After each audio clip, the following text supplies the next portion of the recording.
ஆண்டவரும் இரட்சகருமாய இயேசு கிறிஸ்துவின் இனிய நாமத்தில் உங்களுக்கு நண்பின் வாழ்த்துக்கள். இந்த நாட்களில் அநேகருடைய ஜெபம் தடைப்படுவதற்கு காரணங்கள். யாக்கோபு 5:16 வாசிக்கிறோம், நீதிமான் செய்யும் ஊக்கமான வேண்டுதல் மிகவும் பலனுள்ளதாய் இருக்கிறது. ஜெபம் என்பது கிறிஸ்தவ வாழ்க்கையின் உயிர் நாடி. ஜெபமில்லாத வாழ்க்கை சுவாசமில்லாத உடலை போன்றது. இன்று பலர் சபைக்கு செல்கிறார்கள், ஆலயத்திற்கு ஒழுங்காக செல்கிறார்கள், வாரம் வாரம் வேதாகமம் வாசிக்கிறார்கள். ஆனால் தொடர்ச்சியாக ஜெப வாழ்க்கையில் நிலைத்திருக்க முடியாமல் போகிறது. எதற்கு? ஏன்? இந்த கேள்விக்கான பதிலை நம் வேதாகமத்தின் அடிப்படையிலிருந்து நம்ம பார்க்கலாம். ஒன்று, விசுவாசம் இல்லாமை.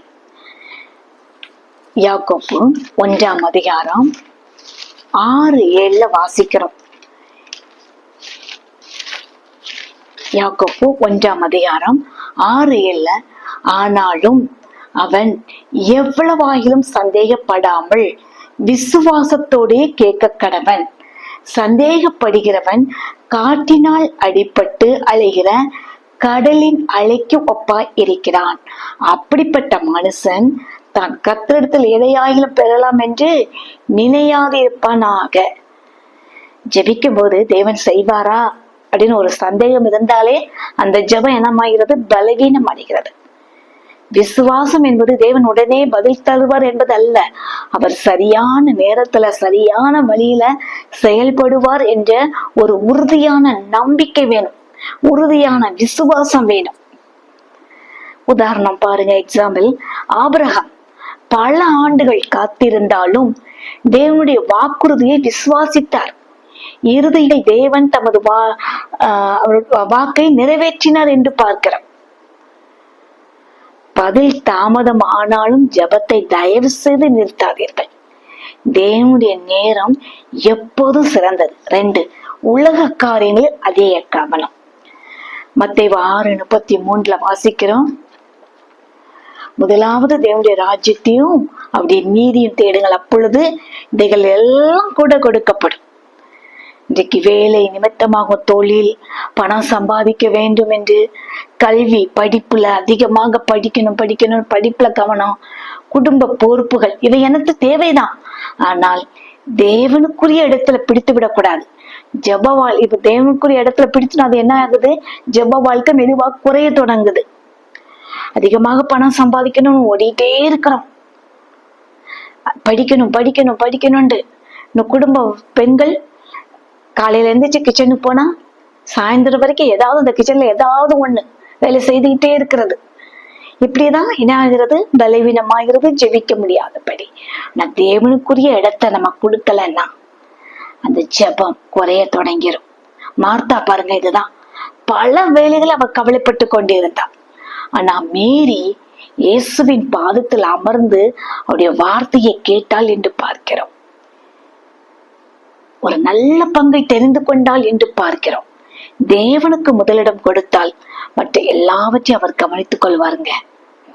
3வது, பிரச்சனை, துன்பம், துக்கம் வந்ததும் ஜெபத்தை விட்டுருவாங்க. பிரச்சனை வந்துட்டா போதும், குடும்பத்துல ஏதாவது பிரச்சனை இல்ல பயங்கரமா ஒரு துக்கம் துன்பம் வந்துட்டா போதும், உடனே ஜெபத்தை நிறுத்திடுவாங்க. வேதம் அழகாக சொல்லுகிறது, பிலிப்பியர் 4:6, நீங்கள் ஒன்றுக்கும் கவலைப்படாமல் எல்லாவற்றையும் குறித்து ஸ்தோத்திரத்தோடு கூடிய ஜெபத்தினால் வேண்டுதனாலும் தேவனுக்கு தெரியப்படுத்துங்கள். அப்பொழுது எல்லா புத்திக்கு மேலான தேவ சமாதானம் உங்கள் இருதயங்களை கிறிஸ்து இயேசுக்குள்ளாக காத்துக்கொள்ளும் என்று வேதம் சொல்லுகிறது.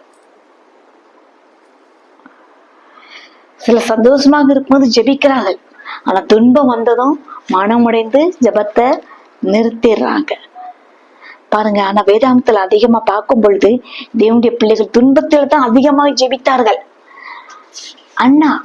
ஏன்னா பாருங்க, தன் துக்கத்தை தேவனுடைய ஊற்றி ஜெபித்தாள். அவளுடைய கண்ணீரின் ஜெபத்தை கர்த்தர் கேட்டார்.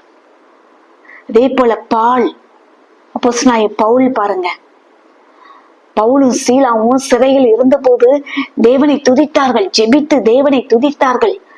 தேவன் அற்புதமாக அவர்களை விடுவித்தார் என்று பார்க்கிறோம். பிரச்சனை என்பது ஜெபத்தை நிறுத்தும் நேரம் அல்ல. ஜெபத்தை என்ன செய்யணுமா? அதிகப்படுத்தணும்.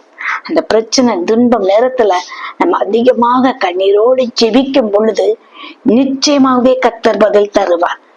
தயவு செய்து ஜெபத்தை விட்டு விடாதீர்கள். பிரச்சனை இருக்கும்போது, துன்பம் இருக்கும்போது, துக்கம் இருக்கும்போது.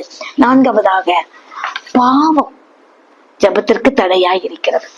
ஐசையா 59, ஏசாயா 59ஆம் அதிகாரம் 1-2 வாசிக்கிறோம்.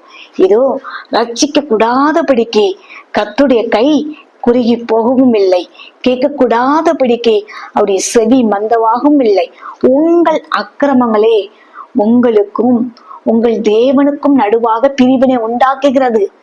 உங்கள் பாவங்களே அவர் உங்களுக்கு செவி கொடாதபடிக்கு அவருடைய முகத்தை உங்களுக்கு மறைக்கிறது. மனம் திரும்பாத பாவம் தேவனுடன் உண்டான உறவை பாதிக்கிறது. கர்த்தருக்கு பிரியமில்லாத காரியங்கள் இருக்கும் பொழுது அது தேவனிடத்தில் சரியான உறவு இருக்காது. ஐந்தாவதாக, விடாமுயற்சி இல்லாத ஜெபம். லூக்கா 18:1 பார்க்கிறோம். இயேசு எப்போதும் சோர்ந்து போகாமல் ஜெபிக்க வேண்டும் என்று நமக்கு போதித்தார். இங்க ஒரு உவமையை நம்மளுக்கு கற்றுக் கொடுத்தார். பலர் 2 நாட்கள் ஜெபிப்பாங்க, 3 நாட்கள் ஜெபிப்பாங்க, பதில் வரலன்னா அது அப்படியே ஜெபத்தை நிறுத்திடுவாங்க. ஆனா தேவன் பொறுமையும் நிலைத்திருப்பதை நம்மிடத்துல விரும்புகிறார். அதுதான் இந்த உவமையை கற்றுக் கொடுத்தார். இங்க நம்ம பார்க்கிறோம், ஒரு பட்டணத்துல ஒரு நியாயாதிபதி இருந்தான். அவன் எப்படிப்பட்டவனா இருந்தானா? தேவனுக்கு பயப்படாதவன், மனுஷரை மதியாதவனுமாய் இருந்தான். ஆனா அந்த பட்டணத்துல ஒரு விதவை போய் அந்த நியாயாதிபதி இடத்துல போய் தனக்கும் எனக்கும் என் எதிராளிக்கும் இருக்கிற காரியத்துல எனக்கு நியாயம் செய்ய வேண்டும் என்று விண்ணப்பம் பண்ணினாள். அந்த 4ஆம் வசனத்துல வாசிக்கிறோம், வெகு நாள் வரைக்கும் அவனுக்கு மனதில்லாத இருந்தனா. வெகு நாள் அப்படின்னா எத்தனை வருடமோ இல்லையா, எத்தனை நாட்களோ.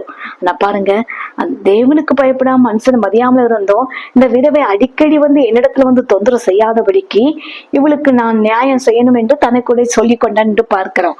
பாருங்க, அநீதி உள்ள அந்த நியாயாதிபதியே அப்படி இருக்கும்போது உங்களையும் என்னையும் சிருஷ்டித்தவர் இரவும் பகலும் கூப்பிடுகிறவரிடத்தில் தம்மால் தெரிந்து கொள்ளப்பட்டவர்கள் விஷயத்தில் நீடிய பொறுமை உள்ளவரா என்று அவருக்கு நியாயம் செய்யாமல் இருப்பாரோ? நிச்சயமாக நம்முடைய கண்ணீரின் ஜெபத்திற்கு பதில் கொடுக்கிற தேவன், அவர் நியாயம் செய்கிற தேவன். நம்ம வாசித்தோம், கடைசியாக நம்ம பார்த்தோம் இல்லையா, 6 காரியங்களை பார்த்தோம். 1, நம்முடைய ஜெப வாழ்க்கை உயிர்ப்படைய வேண்டும். ஜெபத்திற்கு தடையாயிருக்கிற காரியத்திற்கு என்ன செய்யணும்? முதலாவது, நம்முடைய ஜெப வாழ்க்கை உயிர்ப்படைய வேண்டும். 2வது, உறுதியான விசுவாசத்தோடு ஜெபிக்க வேண்டும். 3வது, உலக காரியங்களை விட தேவனுக்கு முதலிடம் கொடுக்கணும். 4வது, சோதனைகளில் ஜெபத்தை அதிகப்படுத்த வேண்டும். சோதனை இருக்கும் பொழுதுதான் அதிகமாக ஜெபத்துல காத்திருந்த கண்ணீரோடு ஜெபிக்கும் பொழுது நிச்சயமாகவே பதில் தருவார். ஜெபத்தை விட்டு விடாதீங்க. அதாவது பரிசுத்தமான வாழ்க்கை வாழ வேண்டும். அதாவது சோர்ந்து போகாமல் விடாமுயற்சியுடன் ஜெபிக்க வேண்டும். ஜெபிக்கும் மனிதனை தேவன் ஒருபோதும் கைவிட மாட்டார். அவர் சரியான நேரத்தில் பதில் அளித்து தமது மகிமையை வெளிப்படுத்துவார். ஆமென், ஹல்லேலூயா. இன்று முதல் உங்களுடைய ஜெப வாழ்க்கையை நான் புதுப்பிக்கிறேன் ஏசப்பா என்று சொல்லி ஜெபிப்போமா? உங்களுடைய சூழ்நிலை அல்ல, தேவனை நம்புகிறேன், பதில் வரும் வரை நான் ஜெபத்தை விடமாட்டேன் என்று ஒவ்வொருவரும் தேவனிடம் அர்ப்பணிப்போம். ஆமென், ஹல்லேலூயா.